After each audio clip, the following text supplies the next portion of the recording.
দেখি আমার দূরবীনে কি ধরা পড়ে। এইভাবে মারাটা ঠিক না রে ভাই, এইভাবে মারাটা ঠিক না। মোবাইল ব্যবসায়ীরা কি এরকম অপরাধ করে ফেলেছে? এর থেকে বড় বড় অপরাধ করে মানুষ দেশের বাইরে চলে যাচ্ছে, আপনারা তাদেরও তো মারতে পারলেন না। কিন্তু এই ভাইগুলারে কেন মারলেন? কি কারণে মারলেন? কি দোষে মারলেন? এইভাবে মারাটা কি ঠিক? দেখি পুরো ভিডিওটা, পুরো ভিডিওটা দেখি।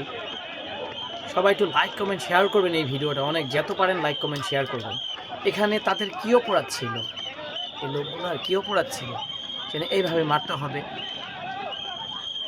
তারা তাদের মনের ব্যক্তিগত ব্যাপারটা, ব্যবসায়ীরা তাদের একজন মানুষের লাখ লাখ কোটি কোটি টাকার বিজনেস, ঠিক আছে, এই মোবাইলের ভিতরে।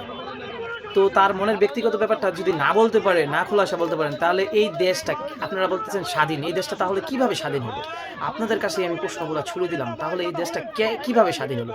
যদি আমার ব্যক্তিগত মনের কথাগুলো আমি সবাইকে না জানাতে পারি, সবাইকে না বলতে পারি, তাহলে আমি কিসের স্বাধীনতার ভিতরে আছি? এটা কি স্বাধীন?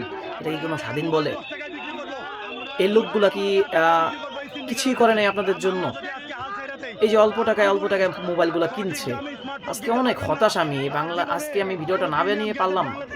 আমি একদম হতাশ। আপনারা এটা কি করলেন রে ভাই? এইভাবে মানুষকে মানুষ মারে? এই ঠান্ডার ভিতরে জল কামাল দিয়ে পানি দিতেছেন, মহিলা মানুষদের পর্যন্ত আপনারা পিটাইতেছেন, এটা কোনো কাজ? ধিক্কার জানাই এই বাঙালি জাতিকে, বুঝছেন? কথায় আছে না, এক স্বৈরাচার যায় আরেক স্বৈরাচার চলে আসে, সেম সেম এটাই হয়েছে, ঠিক আছে? সেম এটাই হয়েছে। এটা, এই কাজটা মোটেও ঠিক হয় নাই ভাই, আপনাদের মোটেও ঠিক হয় না। এই লোকগুলারে কষ্ট দিয়ে আপনারা, আল্লাহ আপনাদের ভালো রাখবে না, ঠিক আছে? উপর আল্লাহ তো একজন আছে, তাই না? এই মোবাইল ব্যবসায়ীর পাশে আমি আছি ভাই, আপনাদের পাশে আমি সবসময় থাকবো।